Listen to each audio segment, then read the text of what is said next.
Genesis chapter 12. Now the Lord had said to Abram, Get out of your country, from your family, and from your father's house, to a land that I will show you. I will make you a great nation. I will bless you, and make your name great, and you shall be a blessing. I will bless those who bless you, and I will curse him who curses you.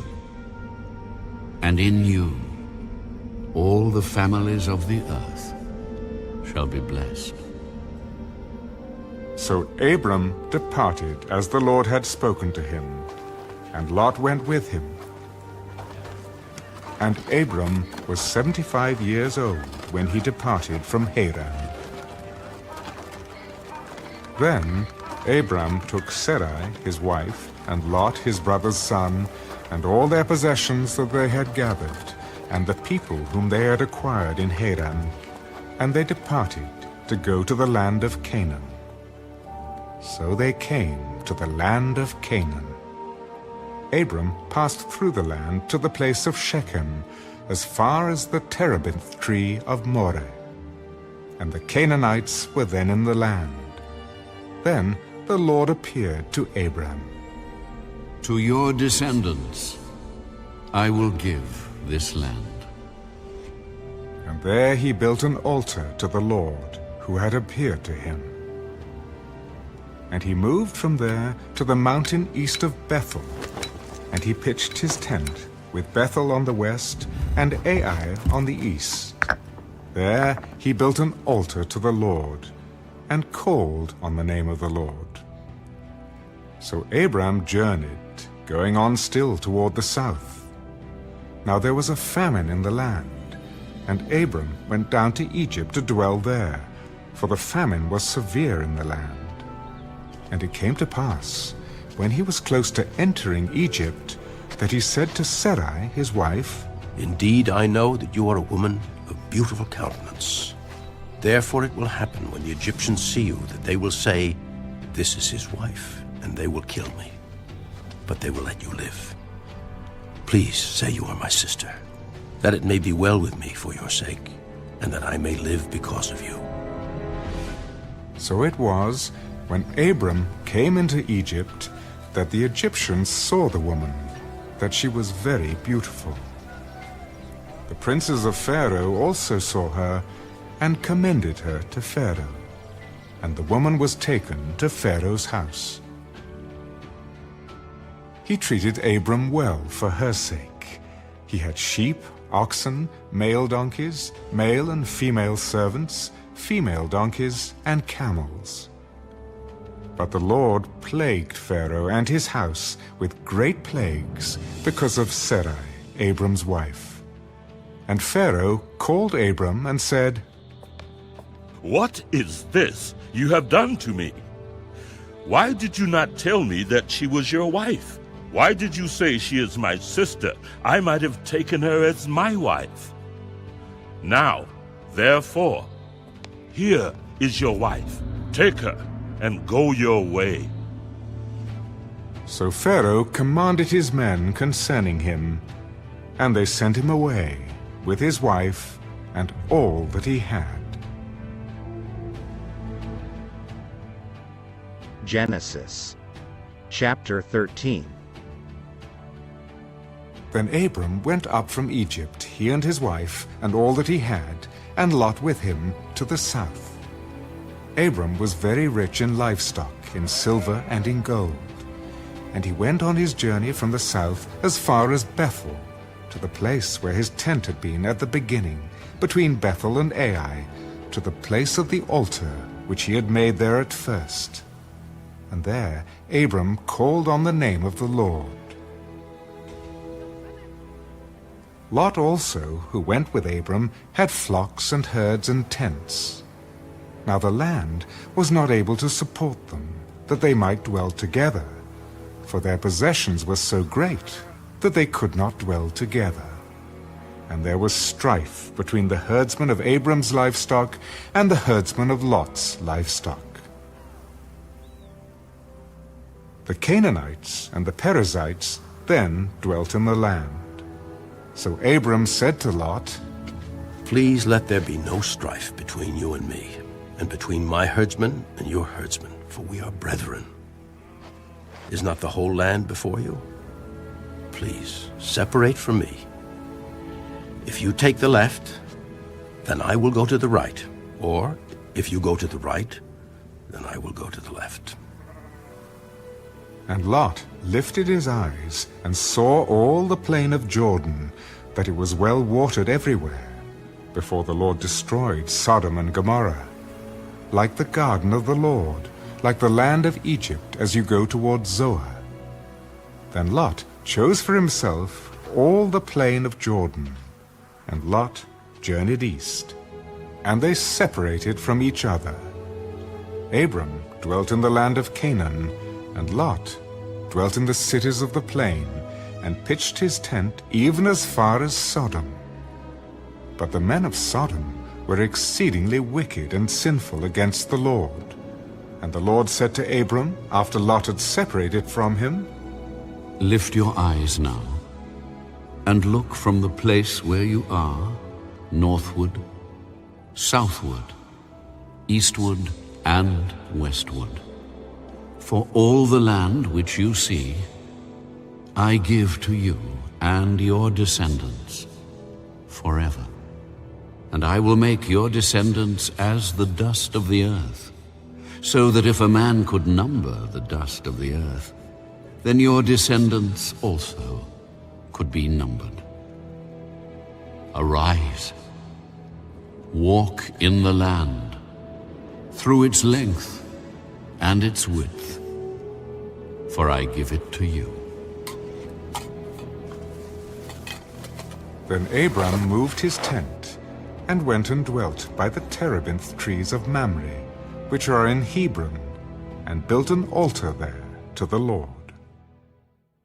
Genesis chapter 14. And it came to pass, in the days of Amraphel, king of Shinar, Arioch, king of Elasa, Kedorlaomer, king of Elam, and Tidal, king of nations, that they made war with Bera, king of Sodom, Birsha, king of Gomorrah, Shinar, king of Admah, Shemeba, king of Zeboim, and the king of Bela, that is Zoar. All these joined together in the valley of Siddim, that is the Salt Sea. 12 years they served Kedorlaomer, and in the 13th year they rebelled. In the 14th year, Kedorlaomer and the kings that were with him came and attacked the Rephaim in Ashtaroth-Karnaim, the Zuzim in Ham, the Emim in Sheva-Kiriathaim, and the Horites in their mountain of Seir, as far as El Paran, which is by the wilderness. Then they turned back and came to En-Mishpat, that is Kadesh, and attacked all the country of the Amalekites, and also the Amorites, who dwelt in Hazazon Tamar. And the king of Sodom, the king of Gomorrah, the king of Admah, the king of Zeboim, and the king of Bela, that is Zoar, went out and joined together in battle in the valley of Siddim against Kedorlaomer, king of Elam, Tidal, king of nations, Amraphel, king of Shinar, and Arioch, king of Elasa, 4 kings against 5. Now the valley of Siddim was full of asphalt pits, and the kings of Sodom and Gomorrah fled. Some fell there, and the remainder fled to the mountains. Then they took all the goods of Sodom and Gomorrah, and all their provisions, and went their way. They also took Lot, Abram's brother's son, who dwelt in Sodom, and his goods, and departed. Then one who had escaped came and told Abram the Hebrew, for he dwelt by the terebinth trees of Mamre, the Amorite, brother of Eshcol and brother of Anah, and they were allies with Abram. Now when Abram heard that his brother was taken captive, he armed his 318 trained servants who were born in his own house, and went in pursuit as far as Dan. He divided his forces against them by night, and he and his servants attacked them and pursued them as far as Hobah, which is north of Damascus. So he brought back all the goods, and also brought back his brother Lot and his goods, as well as the women and the people. And the king of Sodom went out to meet him at the valley of Shaveh, that is, the king's valley, after his return from the defeat of Kedorlaomer, and the kings who were with him. Then Melchizedek, king of Salem, brought out bread and wine. He was the priest of God Most High. And he blessed him. Blessed be Abram of God Most High, possessor of heaven and earth. And blessed be God Most High, who has delivered your enemies into your hand. And he gave him a tithe of all. Now the king of Sodom said to Abram, Give me the persons, and take the goods for yourself. But Abram said to the king of Sodom, I have raised my hand to the Lord God Most High, the possessor of heaven and earth, that I will take nothing, from a thread to a sandal strap, and that I will not take anything that is yours, lest you should say, I have made Abram rich, except only what the young men have eaten, and the portion of the men who went with me, Aner, Eshcol, and Mamre. Let them take their portion. Genesis chapter 15. After these things, the word of the Lord came to Abram in a vision. Do not be afraid, Abram. I am your shield, your exceedingly great reward.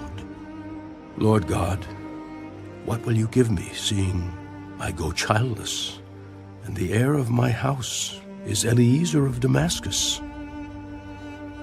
Look, you have given me no offspring. Indeed, one born in my house is my heir. And behold, the word of the Lord came to him. This one shall not be your heir, but one who will come from your own body shall be your heir. Then he brought him outside. Look now toward heaven, and count the stars, if you are able to number them. So shall your descendants be. And he believed in the Lord, and he accounted it to him for righteousness. I am the Lord who brought you out of Ur of the Chaldeans, to give you this land to inherit it. Lord God, how shall I know that I will inherit it? Bring me a 3-year-old heifer, a 3-year-old female goat, a 3-year-old ram, a turtle dove, and a young pigeon. Then he brought all these to him, and cut them in two, down the middle, and placed each piece opposite the other. But he did not cut the birds in two.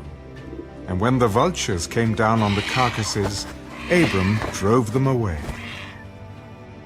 Now when the sun was going down, a deep sleep fell upon Abram. And behold, horror and great darkness fell upon him. Then he said to Abram, Know certainly that your descendants will be strangers in a land that is not theirs, and will serve them, and they will afflict them 400 years. And also the nation whom they serve I will judge. Afterward they shall come out with great possessions. Now as for you, you shall go to your fathers in peace. You shall be buried at a good old age. But in the 4th generation, They shall return here, for the iniquity of the Amorites is not yet complete. And it came to pass, when the sun went down and it was dark, that behold, there appeared a smoking oven and a burning torch that passed between those pieces. On the same day, the Lord made a covenant with Abram. To your descendants I have given this land, from the river of Egypt to the great river, the river Euphrates, the Kenites, the Kenizzites, the Cadmonites, the Hittites, the Perizzites, the Rephaim, the Amorites, the Canaanites, the Girgashites, and the Jebusites.